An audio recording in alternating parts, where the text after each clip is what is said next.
You're watching the Sports Central Showdown.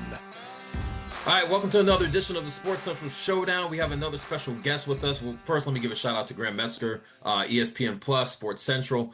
But our special guest today, we're very excited about it, Ben Stevens. He's on 97.1 The Fan here in LA. But our topic today is who will have a better football season? This is crazy that we're having this debate, but it's the reality right now. USC or UCLA? And Ben, since you're the new guy, I'll give you the floor. Darren, it's very clear. It is going to be Lincoln Riley and his USC Trojans. Now, this is no shot at Graham and the argument I'm sure he will build. I am a believer in Bob Chesney and believe the Bruins can go bowling in his first year in Westwood. But it's USC this season because the Trojans have those sky-high expectations to reach the college football playoff finally in year number 5 under Lincoln Riley. And this is the year I believe that Southern Cal gets that job done. I'm talking double-digit wins, a 10-2 record at bare minimum for USC. And with that, a berth in the college football playoff for the first time now in the 13-year history of the CFP. And if USC is going to get to that pinnacle of the sport, keep an eye on Jayden Maiava, the quarterback for the Trojans, to be heavily involved in the Heisman Trophy race all season long. He's spitting some knowledge right there, Graham. Okay, your defense. Darren, first of all, it is wild that we're having this conversation already. I mean, UCLA hasn't even played a game yet under head coach Bob Chesney. But to me, this is much more a USC thing than it is a UCLA thing. I think the standards are completely different right now for both teams. So if UCLA ends up going bowling in their first season, picking up a good win or two, their fan base will be happy. If USC, you know, Ben, you said 2 losses. That means if I look to your side, they're beating one of those 3 teams, Ohio State, Oregon, or Indiana, right above you on that flag. I'm not sure I see that happening. And if USC gets to 3, even 4 losses, they're not going to make the playoff. And I think their fan base will not at all consider that season a success. Now, let's keep it real about UCLA's past head coaches. For one reason or another, they were not fit to lead a Big Ten team. I mean, Chip Kelly was getting checks every time he had a player get good grades, so he was just going to Powell Library, picking up the biggest dude that he could find to go get some checks. And Deshaun Foster just wasn't ready for that head coach. Now the resources match, the coaches match. And let's talk about the transfer portal additions that UCLA made. I mean, 10 JMU players just like that, ready to jump right into the same system they already went to the college football playoff with. UCLA automatically, as soon as Chesney came over, put themselves in competition for the best transfer portal acquisitions. They got Samaj Morgan from Michigan. They're taking talents from Ohio State, Arizona State, UW, Oklahoma, Florida. At the end of the day, Ben, I'm a vibes guy. The vibes right now are fantastic with Chesney and UCLA. They're back at the Rose Bowl. They got more donors. Can you really tell me the vibes are good for USC right now? Because they kind of feel more like you better win this season. Otherwise, we'll be happy to can you, Lincoln.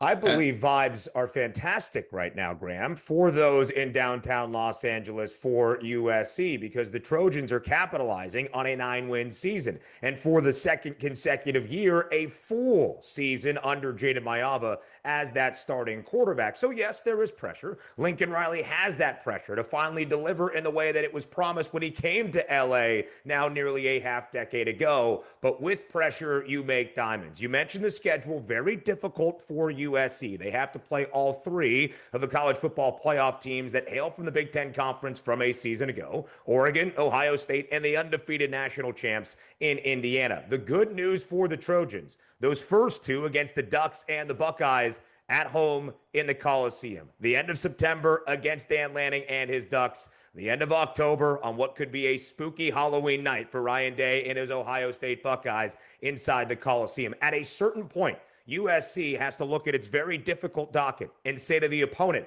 you circle us because this is a difficult game. They were perfect at home last year, was USC. If they can do that and take at least one of those 2 against Oregon and Ohio State, that I think is the push the USC Trojans need to finally see the CFP. Riddle me this, guys. How does USC have somehow a tougher schedule and a lighter schedule at the same time from UCLA? Because USC, they face Ohio State, Indiana, and Penn State. That's all teams that UCLA are ducking this year. But it's UCLA that has the tougher non-conference challenge, starting the season against a Power 5 team in Cal. I think they could go on a skid, USC, after that Oregon game with Washington, Penn State. I think Wisconsin could be tough. You say 2 losses. I could see 6 losses in a row right there. 6, I'm not saying Six? I think those are going to be all tough games, Ben. After Oregon, Washington is tough. Penn State, that could be a whiteout game. Wisconsin, I'm buying them to come back. And then you've got Ohio State and Indiana. That's 6. I'm not arguing that it is not a difficult schedule for SC. That is absolutely the case. But you laid out the non-conference. I think that's a plus for Lincoln Riley, Jayden Maiava, and company. It is not a difficult non-con slate. They are going to build that momentum. Their Big Ten opener against Rutgers in Piscataway. We're talking about a 4-0 USC team before that home game against Oregon, feeling all of those very good vibes, working through any issues early on. And we have seen in college football in the current climate, yes, I would like to see USC play a marquee matchup, cough, cough, Notre Dame, in their non-con slate, but we'll get that back in our lives in just a few years. But if you can take advantage of a weak non-conference slate without any blemishes, there is a track record for success of putting together that resume that looks very kind to the College Football Playoff Committee. Let's look at it this way. Okay, you guys are mentioning who's going to lose to who in the Big Ten, but head-to-head matchup, that's when it really counts. That's when vibes go out the door, Graham. That's when records go out the door, Ben. Ben, I'm going to have you start first in this particular matchup. Do you see this as the Trojans really running away with this one, or do you feel like it's going to be a battle because Graham's speaking so highly of them? I do believe in what Graham is saying, that the Bruins are going to be a very good team this year. And the battle for the victory bell, I think, will be as competitive, Darren, as we have seen maybe in the last 3 to 4 seasons between UCLA and USC. The game is at the Rose Bowl. It's not a far trip for USC, but it is an adventure. And I think because UCLA is going to do some good things under Bob Chesney, that game for the first time in a few years is going to have more excitement here in Los Angeles than we have seen. I would expect the atmosphere in Pasadena to be a pretty stout one at the end of November. Ultimately, though, I do believe USC gets the job done. On the road, putting on a finishing touch, tying that bow perhaps of what I hope to be a 10-win season for the Trojans, reaching the college football playoff. UCLA is very good. UCLA's ground game this year with quarterback Nico Iamaleava and Wayne Knight, as Graham mentioned, going to be very dynamic, a very difficult test for a Trojans defense that is going to have to be stellar if they are going to get to double-digit wins under new DC Gary Patterson. I think SC is up for the test. I think they will retain that victory bell, and I expect it to be the exclamation point on that double-digit win campaign.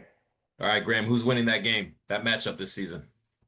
Oh my goodness. You guys want to talk about vibes? USC needing to go to the Rose Bowl to win that game, to get into the college football playoff if UCLA is ticking up, and throw everything else out the window. I think whoever wins that game is the team that had a successful season, and whoever loses, that could be the end of that season. I know either fan base, especially USC fans, will be very unhappy with Lincoln Riley if they lose that game. It's too far out to tell who will be on the field, who will be healthy. You know, I do a little bit worry about USC's wide receivers. The talent is, of course, there. They've got high recruits. It's about staying healthy through the whole season without Lemon and Lane out there for Maiava to hang on to rely on. I think it'll be a fantastic game. It's remarkable that most of these games have been competitive recently, despite UCLA ticking down. And since the 2010s, UCLA really has been running this one. All right, guys, we're getting to this time where I'm going to put 24 seconds on the clock, and you make your final point on who will have a more successful football season, UCLA or USC. Ben, the time is starting for you. 10-2 season at bare minimum and reaching the college football playoff. The number I want everybody to know is 15. It's the returning starters back in 2026 for SC. It's the most in all of college football, and it's led by quarterback Jayden Maiava, who threw for the 5th most passing yards and had the best QBR in the country a season ago. 10-2 college football playoff, year 5. Lincoln Riley finally delivers in downtown LA. Truly hope that Lincoln can get that monkey off his back, can get USC fans behind him. But I think that this year's battle at the Rose Bowl between USC and UCLA will be an inflection point we look back on, where USC starts trending down, UCLA starts trending up. I'm all on the Ches train. He's out there on Westwood going to the frat houses. Lincoln Riley hasn't stepped foot on USC's campus outside the practice field. Give me the Bruins. Okay, all right, there we go. Clearly, Graham's making some great points. I mean, Bob Chesney, he is bringing a different vibe to the Bruins, and he did go check out some of the fraternities. I believe he delivered pizzas to them.